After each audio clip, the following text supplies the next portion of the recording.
I know there's two people that know PubNub, right? And I want to thank you all for being patient. I'm Jonas with PubNub. I have 5 minutes, and now it's turned into 10 minutes, but I have 5 minutes to give a very deep talk on reimagining the tech stack for modern real-time applications. So I'm just going to dive right in.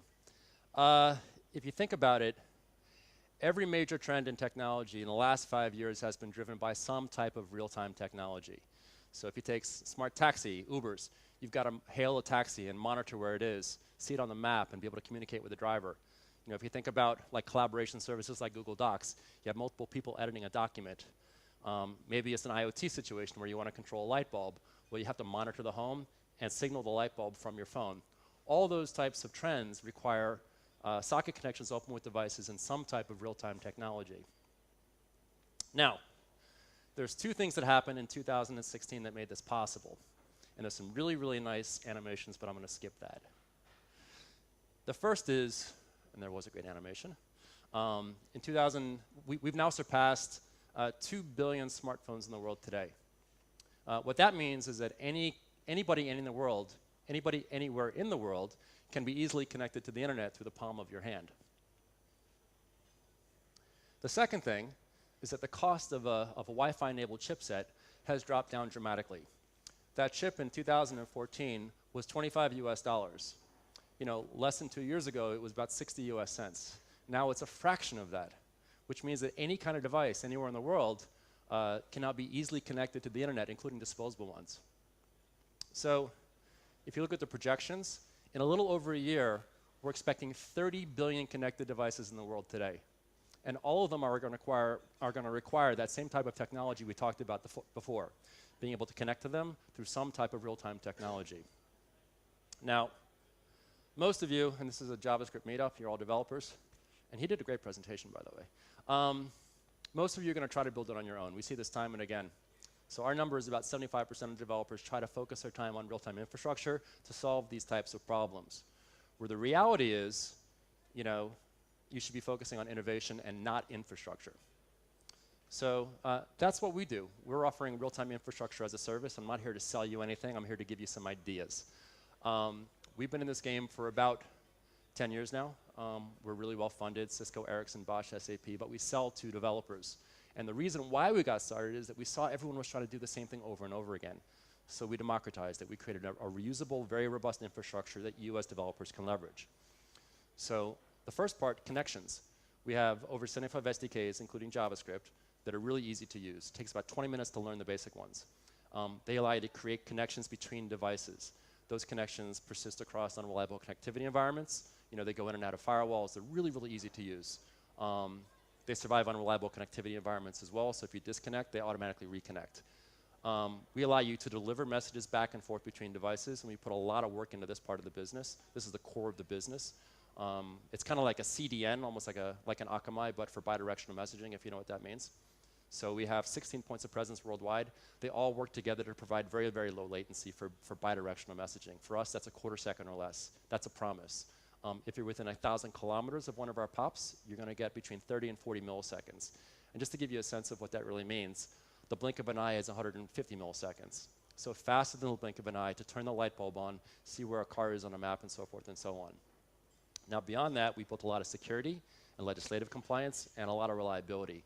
So for us, you know, if you think about the smart home situation where you want to open up your front door. If you tap the screen of your phone and the door doesn't unlock, that's a terrible situation. It has to be instant. So for us, we're globally redundant, so we provide 5-net SLAs. If we're down for more than 26 seconds a month, we give our customers rebates. That's really important. The third thing is controlling the flow of messages as they move across the network. This is really important. So different from like an Amazon Lambda, we give you the ability to actually deploy your JavaScript code into our network. It's one-click deploy and auto-scale worldwide. That code runs hot across all of our edge nodes, and it can be triggered within 10 milliseconds of a publish from a device. And it's meant for very low latent, very low memory intensive functions, like being able to route, transform, filter, augment, or even call a third-party API. And this works across all use cases. So we're not doing this for a couple thousand customers worldwide. There's actually over 250,000 developers that use us today. Hopefully you guys will give it a shot, although I'm not here to sell. I'm in partnerships. So for example, in Smart Taxi, we do not power Uber. but we do power pretty much all of Uber's major competitors worldwide. Lyft, Get, Easy Taxi, Curb, Zoomy, they're all using PubNub for real-time hailing and location tracking of the vehicles. They're also using us for secure communications between dispatch and driver, and more between driver and passenger. In smart home, we don't power Nest, but pretty much all of their major competitors worldwide use PubNub for real-time monitoring and secure device control. We're also being used to signal the provisioning of devices that set up an upgrade. You know, collaboration services, we don't power Slack, but we do power a lot of the major competitors to them. Business collaboration, healthcare services, you name it. And I'm happy to go into any of these. Just track me down, you know, over a beer later, which I would really like. All right, so we're doing this at huge scale today, and I know, you know, this is probably less interesting than debugging and testing. But we're doing this, we actually touch around 350 million devices today. That's almost 10% of every single connected device in the world, which is using PubNub in one way or another. We're doing trillions of message transactions, and that number kind of blows me away. I was looking at this last night. That's a factor of magnitude higher than the global SMS volume every month. So it's pretty amazing. And all with quarter-second latencies and the 5.9 SLAs. So when you do your projects, the way you think about when you would use PubNub, this would be a good trigger. And you could use a service like PubNub too, although no one's quite as robust as we are. That's a promise. Chat and collaboration, that's a really important one. I would say that's our dominant use case today. And it's everything from healthcare to gaming type applications, B2B, B2C, you name it. Device control, IoT is a very strong use case for us, and it's a combination of consumer and enterprise or industrial.